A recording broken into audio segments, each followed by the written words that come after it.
John Postal, in his publication Freedom Technologists and the New Protest Movements, A Theory of Protest Formulas, Postal references anthropological research in Spain, Tunisia, and Iceland to explore the links between a global freedom technology movement and the recent uprisings in these countries. Postal focused specifically on the uprisings that occurred around the global financial crisis of 2008 and the Tunisian uprising in 2010, arguing that we still know little about what role net activists played in these movements. Postal explored two concepts: protest formulas and freedom technologists. Freedom technologists, he said, are social agents who combine technological and political skills to pursue greater internet and democratic freedoms, which they regard as being inextricably entwined. Postal argued that freedom technologists are techno-pragmatists, or people who take a practical view of the limits and possibilities of new technologies that are being used for political change.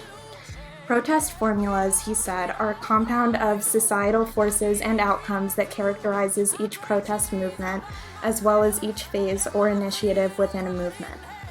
Postal claimed there are three main specialists among freedom technologists: hackers and geeks, tech lawyers, and online journalists who combine technological skills with political acumen to pursue greater internet and democratic freedoms, both globally and domestically. He then looked closely at each specialist. Geeks and hackers are skilled programmers, security researchers, or system administrators who self-identified as such. They were motivated by information freedom and participate in hacker events such as Computer Chaos Club.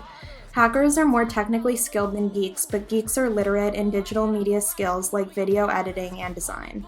They both share a closeness to the machine and a code of ethics whose principles include sharing, openness, decentralization, free access to computers, and world improvement.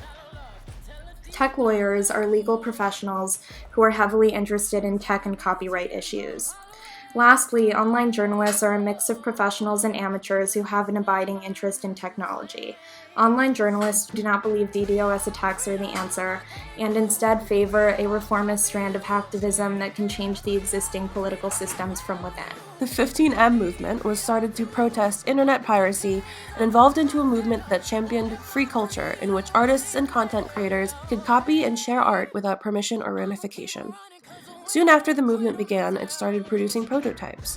Defined as an early model built to be improved upon or replicated, 15M's prototypical culture can be categorized using three overlapping labels: political prototypes, legal and economic prototypes, and journalistic prototypes.